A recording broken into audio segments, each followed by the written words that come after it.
നമ്മുടെ ഏലച്ചെടികൾക്ക് 1 വയസ്സാകുകയാണ് കേട്ടോ. അപ്പോൾ നമ്മൾ ഏലം നടുന്ന സമയത്ത്, കൃഷി തുടങ്ങുന്ന സമയത്ത് നമ്മളൊരു വീഡിയോ ഒക്കെ ഇട്ടിരുന്നു. അപ്പോൾ ആ വീഡിയോയ്ക്കൊക്കെ നല്ല അഭിപ്രായങ്ങളൊക്കെ ആയിരുന്നു നമ്മുടെ സുഹൃത്തുക്കളുടെ ഭാഗത്തു നിന്നൊക്കെ ഉണ്ടായത്. അപ്പോൾ കൃഷി എങ്ങനെ ചെയ്യണമെന്നുള്ളതിനെക്കുറിച്ചും കൃഷിയെക്കുറിച്ചൊക്കെ ഉള്ള ഒരു പോസിറ്റീവ് അഭിപ്രായങ്ങളാണ് കൂടുതലും നമുക്ക് കിട്ടിയത്. അതുകൊണ്ട് തന്നെ ഇതിന് 1 വയസ്സാകുന്ന സമയത്ത് നമ്മൾ വീണ്ടും വീഡിയോ എടുക്കുകയാണ്. ആ വീഡിയോ ഒക്കെ പ്രിയപ്പെട്ടവരെ കാണിക്കാൻ വേണ്ടി തന്നെയാണ് എടുക്കുന്നത്.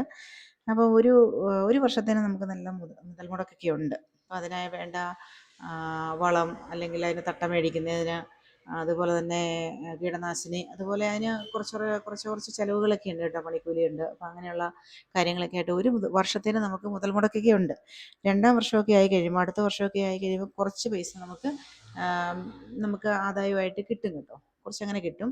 ഈ പ്രാവശ്യം നമുക്ക് കുറച്ച് പണികൾക്കും കാര്യങ്ങൾക്കൊക്കെ ആയിട്ടുള്ളതും കൂടി നമുക്ക് കിട്ടും. ഒരു വർഷത്തേനുള്ള മുടക്കൊക്കെ ഉള്ളൂ. നമുക്ക് ആർക്ക് വേണമെങ്കിലും കൃഷി ചെയ്യാവുന്ന ഒരു ഇതാണ് കേട്ടോ. ശരിക്കും പറഞ്ഞാൽ ഏലം എന്ന് പറയുന്ന കൃഷി എല്ലാവർക്കും തന്നെ ചെയ്യാൻ പറ്റുന്ന ഒരു കാര്യമൊക്കെ തന്നെയാണ്. അപ്പോൾ ഇടുക്കിയിൽ മഴ പൊതുവെ കുറവായതുകൊണ്ട് കായൊക്കെ മൂത്ത് വരാനായിട്ടൊക്കെ ഒരു താമസമൊക്കെ വന്നിട്ടുണ്ട്. ഇപ്പം എന്തായാലും മഴയൊക്കെ ശക്തമായിട്ടുണ്ട്, മണ്ണൊലിപ്പൊക്കെ നല്ല രീതിയിലുണ്ട്.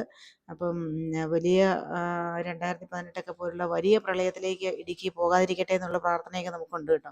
എന്തായാലും ഇതാണ് നമ്മുടെ 30 ചെടികളാണ് നമ്മൾ ഈ വീടിൻ്റെ പരിസരത്ത് നട്ടിരിക്കുന്നത്. 30 ചെടികളുടെ വീഡിയോ ആണ് ഇപ്പോൾ കാണിക്കുന്നത് കേട്ടോ.